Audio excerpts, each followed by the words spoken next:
시청자 여러분 안녕하십니까? 이지연입니다. 신동아 방송 뉴스를 시작하겠습니다. 지난해 1,700만 근로소득자의 소득분 연말정산 정보를 제공하는 연말정산 간소화 서비스가 오는 15일 개통됩니다. 국세청은 이에 따라 자료 제출 대상 영수증 발급기관의 경우 소득과 세액공제 증명자료를 오늘 13일 22시까지 제출해달라고 당부했습니다. 국세청은 영수증 발급기관이 15일 이후 제공하거나 수정 제출하는 자료는 20일 연말정산 간소화 서비스에서 제공할 계획입니다. 연말정산 간소화 서비스에 나와 있지만 요건에 맞지 않거나 실제와 다를 경우에는 해당 근로소득자가 영수증 발급기관에서 직접 자료를 발급받아 제출해야 합니다. 심석희 선수가 조재범 전 코치로부터 상습적으로 성폭행을 당했다는 고소와 관련해 경찰이 수사에 나섰습니다. 경찰은 조 전 코치의 휴대전화와 태블릿 PC를 압수해 확인 작업을 벌이고 있습니다. 그런데 쇼트트랙 심석희 선수 성폭행 혐의로 고소된 조재범 전 코치가 혐의를 전면 부인하는 것으로 전해졌습니다. 조 전 코치의 성폭행 혐의 사건을 맡은 변호인은 9일 오전 조 전 코치를 구치소에서 만났다면서 조 전 코치는 절대 성폭행한 적이 없다며 억울해하고 있다고 전했습니다. 변호인은 또 성폭행 장소로 지목된 선수촌 라커룸과 한 채대 라커룸은 지도자나 선수들에게 공개된 곳이어서 성폭행이 일어날 수 없다고 주장했습니다. 지난 8일 오후 9시쯤 부산 서구 한 아파트 인근 도로에서 큰 멧돼지가 출몰했습니다.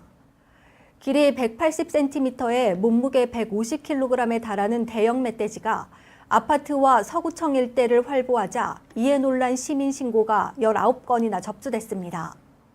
경찰은 멧돼지를 1시간가량 추적한 끝에 결국 한 아파트 주차장 입구에서 순찰차로 2차례 들이받고 포획했습니다. 경찰은 소방대원들과 함께 생포를 시도했지만 실패해 순찰차로 들이받아 포획했다면서 멧돼지가 겨울철 먹이가 부족해 인근 야산에서 내려온 것 같다고 말했습니다. 엄정화와 박성웅, 이상용이 영화 오케이 마담에 캐스팅됐다고 제작사 사나이 피처스가 밝혔습니다. 한국 영화 최초로 비행기 납치를 소재로 한 이 작품은 생애 첫 가족여행을 떠난 이들에게 벌어지는 사건을 다룬 액션 코미디입니다. 4년 만에 스크린에 복귀하는 엄정화는 남편과 아이를 위해 씩씩하게 살아가는 아줌마 역할을, 박성웅은 아내만을 바라보며 사는 연하 남편 역할을 맡았고, 이상윤은 사라진 요원을 찾기 위해 비행기 납치극을 벌이는 북한 공작원 역할로 합류했습니다. 지난해 일본 맥주가 인기를 끌면서 수입 맥주 가운데 수입액 1위 자리를 지켰습니다. 관세청에 따르면 지난해 1월에서 11월 맥주 수입액은 2억 8,800만 달러로 이미 전년 수입액을 넘어 3억 달러를 바라보고 있습니다. 재작년에 이어 지난해에도 일본 맥주 수입액이 7,300만 달러로 전체 25%를 차지하며 1위를 차지했습니다. 2위는 중국으로 지난해와 비슷한 수준이었고 3위 벨기에가 최근 빠른 성장세를 보이고 있습니다. 업계는 혼술 문화 확산으로 당분간 수입 맥주 인기가 이어질 것으로 내다봤습니다. 다음은 인천 소식 전해드리겠습니다. 신동아 인천방송 정다은입니다.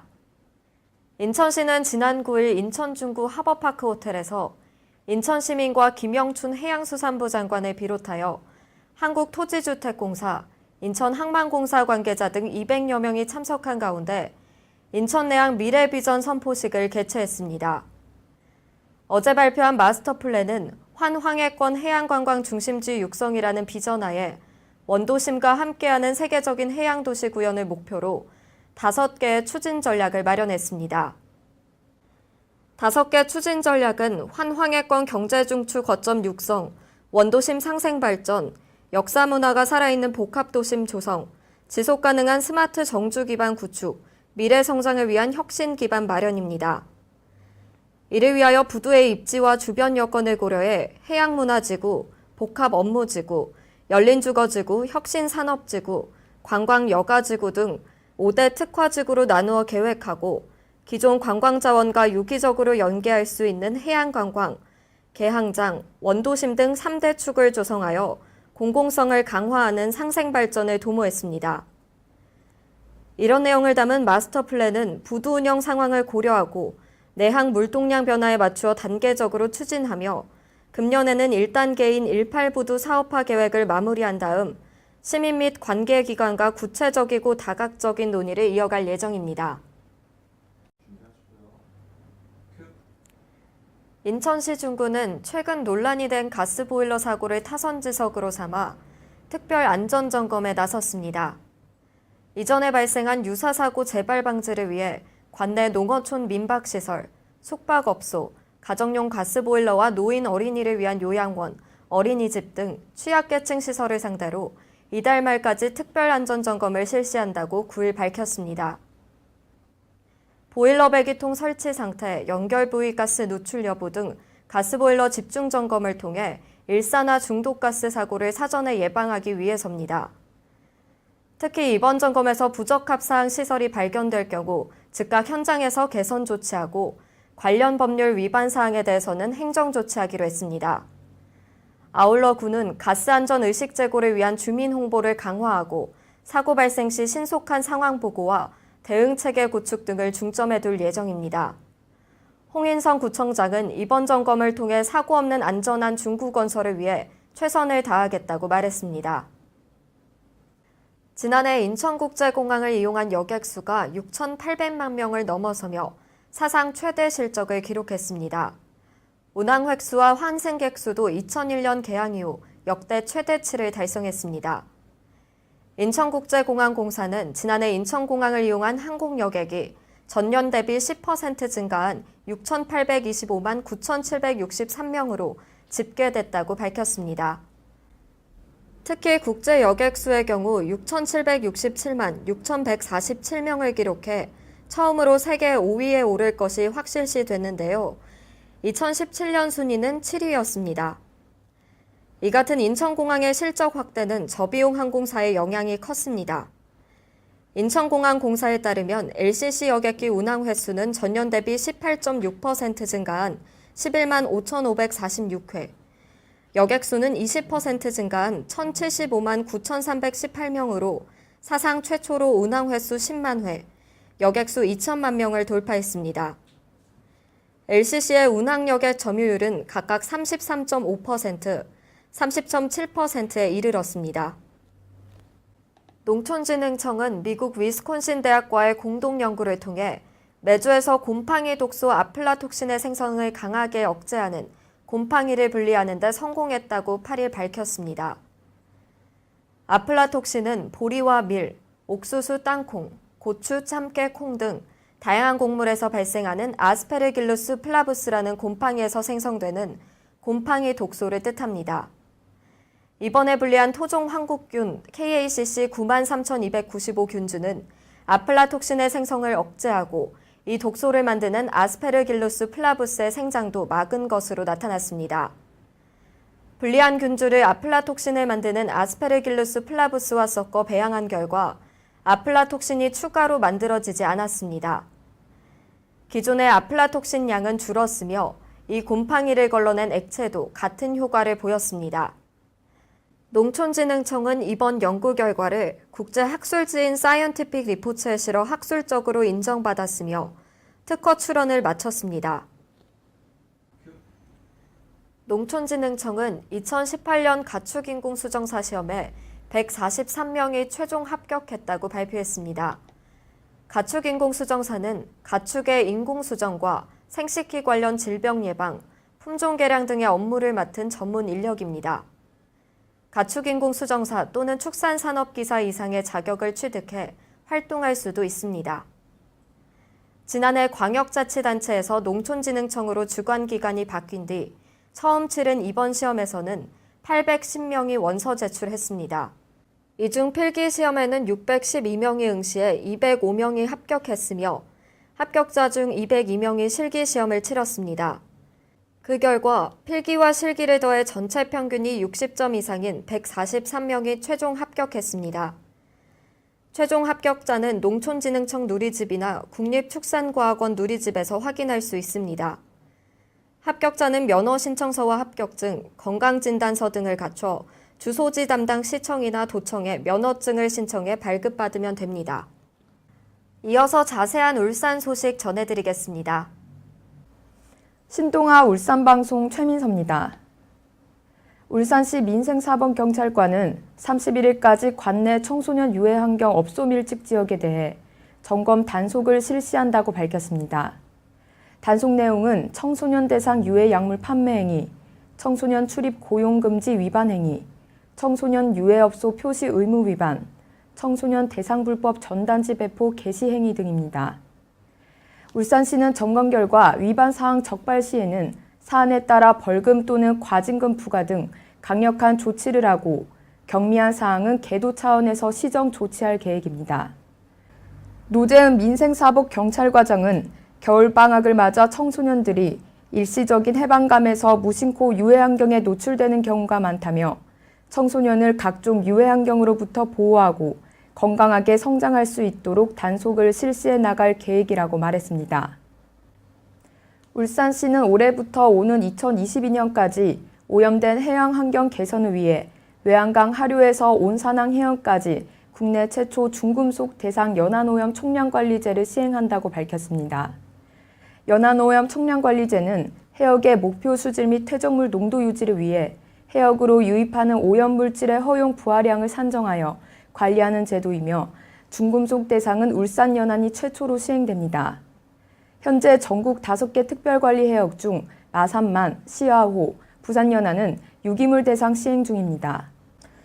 해양수산부는 울산 연안의 오염 총량관리제 도입을 위해 지난해 2014년부터 타당성 연구를 실시했으며 울산시가 수립한 특별관리해역 1차 연안오염 총량관리 기본계획을 2018년 8월에 승인했습니다. 울산시 관계자는 울산해역의 청정화를 위해 연안오염 총량관리와 병행하여 온산항 오염퇴적물 정화사업 실시 설계를 올해 계획하고 있다며 울산 시민에게 깨끗한 바다를 돌려주기 위해 만전을 기하고자 한다고 말했습니다. 지난해 울산을 찾은 외국인 관광객이 울산 방문에 해였던 2017년보다 큰 폭으로 증가했고 체류 기간도 늘어난 것으로 나타났습니다. 분석 결과에 따르면 여행사 주간 2018년도 관광객은 52,320명으로 전년도 33,938명 대비 54.2% 증가했습니다. 이중 외국인은 지난 2017년 대비 무려 240.9%나 증가했고 내국인은 전년보다 1.1% 소폭 증가했습니다. 국적별로는 대만과 홍콩이 크게 증가했으며 체류한 관광객도 2017년에 비해 2018년에는 250.6%나 증가한 것으로 나타났습니다. 울산시는 관광객 유치를 위해 지난해 처음으로 전국 인바인드 여행업계 관계자 등을 대상으로 관광정책 설명회와 울산 전문 가이드 양성, 전담 여행사 공모 선전 등을 실시했습니다. 또 팸투어 대상 확대 등을 통해 수요자 맞춤형 울산 관광 상품을 신규 개발하고 중점 지원했습니다. 특히 새로운 미디어를 활용한 울산 관광 홍보 채널 다양화를 위해 10부작 웹드라마 드라마 제작, 해외 TV 프로그램 제작 반영, 시티투어 홍보 영상 제작 송출 등 울산 관광 자원과 정책을 홍보하는 온라인 기반 마케팅을 펼친 것이 주요했습니다. 울산시 관계자는 울산시가 산업도시에서 점차 관광도시로 이미지가 바뀌고 있다며 올해도 울산이 가진 다채로운 관광 자원을 다듬어 관광산업이 지역 주력 산업을 보완하는 새로운 산업으로 발전해 나갈 계획이라고 말했습니다. 농림축산식품부는 노지작물의 ICT 정보통신 기술을 접목하는 노지작물 및 스마트 용농 모델 개발 사업에 참여할 농업기술센터를 1월 25일까지 공모한다고 밝혔습니다. 농식품부는 18년에는 노지작물 중 채소 품목을 대상으로 추진하였으나 19년에는 채소 품목뿐만 아니라 곡물, 과수 등 노지에서 재배되는 품목을 대상으로 확대 추진할 계획입니다. 또 18년에는 ICT 기술 접목을 통한 자동 관수를 중심으로 현장 적용했으나 19년에는 자동 관수 외에도 드론을 활용한 자동 병해충 방제, 외부 기상 분석을 통한 병해충 예측 등 다양한 모델을 발굴하여 지원할 계획입니다. 농식품부에 따르면 선정된 모델은 성과 분석 등을 거쳐 현장에서 확산이 가능하도록 보급할 계획이며 스마트팜을 통해 노동력 절감과 생산성 향상에 큰 기대를 건다고 밝혔습니다. 신동아 경북방송 장아주입니다. 추운 겨울에도 따뜻한 사랑을 나눠주는 작은 천사들이 여기 있습니다. 예천 여자고등학교 학생들이 사랑의 연탄 배달 봉사활동을 실시했습니다.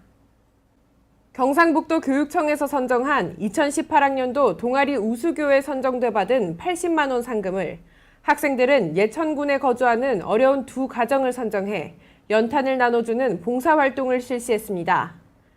예천여고는 어려운 가정에 직접 방문해 각각 1,100장의 연탄을 배달하고 노인들과 대화를 나누며 따뜻한 만남의 시간을 가졌습니다. 보문면 면사무소 도움을 받아 추진한 이번 행사는 주변의 어려움을 돌아보고 사랑을 실천하는 뜻깊은 행사가 됐다고 학생들은 말했습니다. 경상북도 군의교육지원청은 1월 7일부터 1월 18일까지 관내 중고등 특수교육 대상 학생 가운데 희망자를 대상으로 겨울 계절학교를 운영합니다. 이번 겨울 계절학교는 학생들의 잠재적 소질을 개발하고 자긍심을 향상시키기 위해서 음악치료, 체육, 미술, 요리 활동 등 특수교육 학생들의 다양한 체험학습 프로그램으로 기획했습니다. 경상북도군의 교육지원청 김장미 교육지원과장은 이번 계절학교는 학생들의 심리적 안정을 도모하고 안전한 환경에서 즐겁고 활기차게 참여할 수 있도록 지원하겠다고 말했습니다. 경상북도의회 지진대책특별위원회는 포항지진 유발 원인 연구 결과에 따른 대책을 수립하기 위한 업무 연찬회를 12월 28일에 개최했습니다.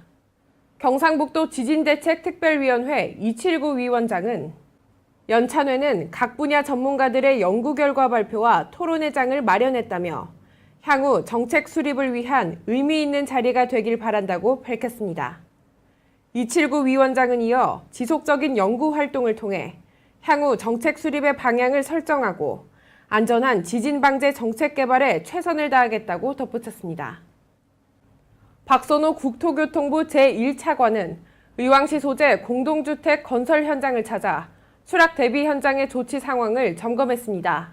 박 차관은 구조 안전 확보 여부를 비롯해 작업자 안전장구 착용 여부와 추락사고 예방 조치의 적정성을 살펴보았습니다.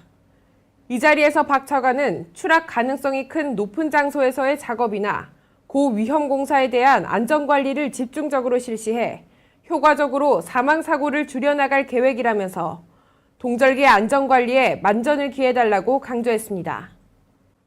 국토교통부는 물류 현장의 고질적인 문제인 열악한 노동 환경을 개선하기 위해 물류 현장에서 손쉽게 물건을 운반할 수 있도록 모바일 파워카트와 스마트 파워캐리어를 개발했다고 밝혔습니다. 국내 최초로 개발된 스마트 파워캐리어는 화물 최대 200kg을 운반하는 탑승형 전동 캐리어로 적은 회전 반경으로 좁은 공간에서도 자유로운 방향 전환이 가능하도록 설계됐습니다. 물류 창고뿐만 아니라 공장 창고, 도매 시장 등에서도 폭넓은 활용이 가능하고 이미 농협 하나로마트 등 실제 물류 현장 보급이 활발히 진행되고 있습니다. 국토교통부는 앞으로도 물류 노동 환경 개선을 위해 물류 장비들을 계속해서 개발 보급해 나가겠다고 밝혔습니다. 서울 시내버스 만족도가 역대 최고점을 경신한 반면 공항버스는 긴 배차 간격과 비싼 요금으로 만족도가 하락한 것으로 나타났습니다. 서울시에서 주 3회 이상 대중교통을 이용한 승객 총 2만 1,700여 명을 대상으로 한 조사에서 시내버스 만족도는 81.24점으로 전년보다 0.22점 올랐습니다. 지난 2006년 조사를 시작한 이후 최고점입니다.